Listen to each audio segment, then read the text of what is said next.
जोहार, आप देख रहे हैं फास्ट ट्रैक न्यूज झारखंड, जो आपको रखे अपडेट।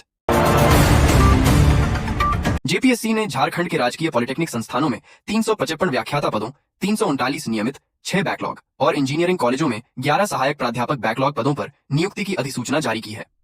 पॉलिटेक्निक व्याख्याता के लिए ऑनलाइन आवेदन 20 फरवरी से 12 मार्च तक होंगे। अधिकतम आयु 65 वर्ष है। दक्षिण पूर्व रेलवे ने होली के त्योहार के लिए विशेष ट्रेनों की घोषणा की है। चक्रधरपुर रेल मंडल के राउरकेला और झारसुगुड़ा स्टेशनों से होते हुए भुवनेश्वर धनबाद, शालीमार विशाखापत्तनम और चारलापल्ली शालीमार रूट पर ये ट्रेनें 26 फरवरी से 1 अप्रैल तक चलेंगी। इनका उद्देश्य होली के दौरान यात्रियों की भीड़ और लंबी वेटिंग लिस्ट को कम करना है, जिससे घर जाने वाले यात्रियों को सुविधा मिल सके। पूर्व मंत्री योगेंद्र साव और कांग्रेस सचिव अंबा प्रसाद ने राहुल गांधी से मिलकर बड़कागांव के विस्थापितों की समस्याओं से अवगत कराया। उन्होंने एनटीपीसी, अदानी, सीसीएल जैसी कंपनियों द्वारा अन्याय और भूमि अधिग्रहण कानून 2013 के उल्लंघन पर चिंता जताई। राहुल गांधी ने न्याय के संघर्ष में पार्टी के साथ खड़े होने और व्यक्तिगत रूप से मामले को देखने का आश्वासन दिया, जिसमें झारखंड का दौरा भी शामिल हो सकता है। देवघर के जौसागढ़ी मोहल्ला में एक चोर को दूसरी बार चोरी करते हुए रंगे हाथों पकड़ा गया। उसने पहले एक ऑटो से साबुन के कार्टन चुराए और बेच दिए। जब ऑटो चालक ने सामान कम पाया और सीसीटीवी फुटेज देखा जा रहा था, तभी चोर दोबारा चोरी करने आया। दुकानदार और चालक ने उसे पकड़कर पुलिस को सौंप दिया। पुलिस आगे की कार्रवाई कर रही है। केंद्रीय कारा पलामू में बंद पीएलएफआई सुप्रीमो दिनेश गोप और बंदी पूरण तिवारी का इलाज दिल्ली एम्स में होगा। मेडिकल बोर्ड की अनुशंसा पर कारा निरीक्षणालय ने सहमति दी है। दिनेश गोप, जो टेरर फंडिंग और मनी लॉन्ड्रिंग मामलों में आरोपी हैं, लंबे समय से बीमार हैं। दोनों को होली के बाद कड़ी सुरक्षा में दिल्ली भेजा जाएगा, जहां इलाज के दौरान उन्हें तिहाड़ जेल में भी रखा जा सकता है। जिला परिषद सदस्य स्वाति कुमारी और भाजपा नेता दिलीप चौधरी भाजपा छोड़कर झारखंड लोकतांत्रिक क्रांतिकारी मोर्चा जेलकेएम में शामिल हो रहे हैं। उनका आरोप है कि भाजपा में समर्पित कार्यकर्ताओं को उचित सम्मान नहीं मिल रहा। वे शनिवार को गोविंदपुर में जेलकेएम सुप्रीमो जयराम महतो की उपस्थिति में 350 से अधिक समर्थकों के साथ पार्टी की सदस्यता ग्रहण करेंगे। गोमिया प्रखंड में जंगली हाथियों का आतंक जारी है, जिससे नवंबर से अब तक 7 लोगों की जान जा चुकी है। हाथियों ने दर्जनों घरों और फसलों को भी भारी नुकसान पहुंचाया है, जिससे ग्रामीणों में दहशत है। हाथी भगाओ टीम सक्रिय है, लेकिन हाथियों के कई झुंडों में बंटे होने से उन्हें नियंत्रित करना मुश्किल हो रहा है।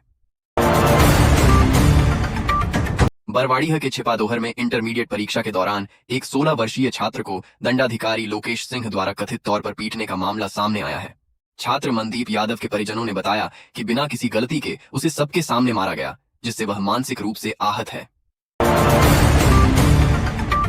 रांची मंडल में ऑपरेशन नारकोस के तहत आरपीएफ ने हटिया रेलवे स्टेशन पर बड़ी कार्रवाई की।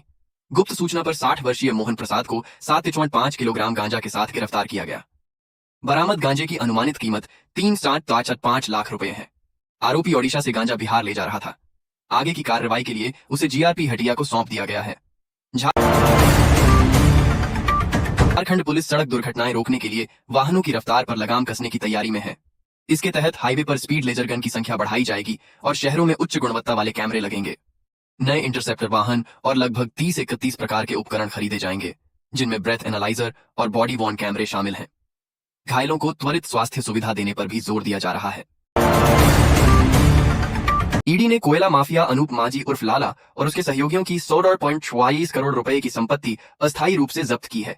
यह कार्रवाई ईस्टर्न कोलफील्ड्स लिमिटेड में अवैध खनन से जुड़े कोयला घोटाला मामले में मनी लॉन्ड्रिंग जांच के तहत हुई है।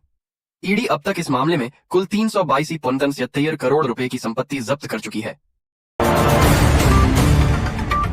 पूर्व मुख्यमंत्री बाबूलाल मरांडी ने डीजीपी नियुक्ति पर सुप्रीम कोर्ट के निर्देश के बाद अवैध तरीके से नियुक्त डीजीपी के वेतन वसूली की मांग की है। उन्होंने कहा कि झारखंड सरकार को 1 महीने में यूपीएससी अनुमोदित सूची से डीजीपी नियुक्त करना होगा। मरांडी ने रिटायरमेंट के बाद भी पद पर बनी तदाशा मिश्रा को नैतिक आधार पर हटने को कहा और अवैध डीजीपी के वेतन वसूली व संपत्ति जांच की मांग की। हजारीबाग के गोंदवार गांव में गुरुवार रात हाथियों के झुंड ने तांडव मचाया, जिसमें 2 पुरुषों, 2 महिलाओं और 2 बच्चों सहित 6 लोगों की दर्दनाक मौत हो गई। हाथियों ने बिजली काटकर घरों में घुसकर लोगों को कुचला। ग्रामीणों और नेताओं ने अवैध खनन तथा हाथी गलियारों के विनाश को इस मानव हाथी संघर्ष का मुख्य कारण बताया है। पश्चिम बंगाल में निपाह वायरस से मौत की पुष्टि के बाद पूर्वी सिंहभूम में स्वास्थ्य विभाग ने अलर्ट जारी किया है। सिविल सर्जन ने सभी अस्पतालों को विशेष सतर्कता बरतने के निर्देश दिए हैं। हालांकि जिले में अभी कोई मामला नहीं है, फिर भी एहतियातन निगरानी बढ़ाई गई है। लोगों को संक्रमित फलों और खजूर रस से बचने की सलाह दी गई है। ईडी ने रांची में मैक्सिजोन कंपनी और उसके निदेशकों चंद्रभूषण सिंह व प्रियंका सिंह के खिलाफ 521 करोड़ रुपए के चिटफंड घोटाले में चार्जशीट दाखिल की है। कंपनी ने मार्केटिंग के नाम पर निवेशकों को उच्च रिटर्न का झांसा देकर करोड़ों रुपए ठगे। चंद्रभूषण सिंह को नोएडा से गिरफ्तार किया गया था। धनबाद में एसएससी एमटीएस ऑनलाइन परीक्षा के दौरान हाईटेक नकल का भंडाफोड़ हुआ है। गोविंदपुर के मिनर्वा डिजिटल परीक्षा केंद्र में ब्लूटूथ डिवाइस और स्पाई ईयरपीस का उपयोग कर कदाचार किया जा रहा था। पुलिस ने परीक्षा केंद्र के एक कर्मचारी सहित 3 लोगों को गिरफ्तार किया है। कतरास बागमारा रोड स्थित आश्रय होटल में 4 युवक युवतियों को ग्रामीणों ने पुलिस के हवाले कर दिया। ग्रामीणों ने होटल में गलत गतिविधियों का आरोप लगाते हुए हंगामा किया और होटल बंद करने की मांग की। पुलिस ने पूछताछ के लिए 8 को हिरासत में लिया और सीसीटीवी डीवीआर जब्त किया।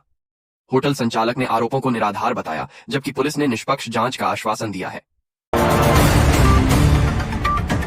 देवघर के जौसागढ़ी मोहल्ला में एक चोर को दूसरी बार चोरी करते हुए रंगे हाथों पकड़ा गया। उसने पहले एक ऑटो से साबुन के कार्टन चुराए और बेच दिए। जब ऑटो चालक ने सामान कम पाया और सीसीटीवी फुटेज देखा जा रहा था, तभी चोर दोबारा चोरी करने आया। दुकानदार और चालक ने उसे पकड़कर पुलिस को सौंप दिया। पुलिस आगे की कार्रवाई कर रही है। पथरातू वैली रामगढ़ में पीवीयूएनएल के सरकारी आवास में एक सीआईएसएफ जवान की पत्नी रामा देवी 44 ने फंदे से लटक कर आत्महत्या कर ली। जवान अमर सिंह ड्यूटी से लौटने पर दरवाजा नहीं खोल पाए, जिसके बाद पड़ोसियों की मदद से दरवाजा तोड़ा गया। उन्हें अस्पताल ले जाया गया, जहां मृत घोषित कर दिया गया। पुलिस ने शव को पोस्टमार्टम के लिए भेजा है। पश्चिमी सिंहाभूम के जगन्नाथपुर में जोगना हेम्ब्रम नामक युवक की चाकू मारकर हत्या कर दी गई। वह अपने भाई की पत्नी को वापस लाने उसके मायके उलीहातू गांव गया था। पारिवारिक विवाद के दौरान कहासुनी बढ़ी और अज्ञात व्यक्ति ने हमला कर दिया। पुलिस ने हत्या का मामला दर्ज कर एक आरोपी की पहचान की है और गिरफ्तारी के लिए छापेमारी कर रही है।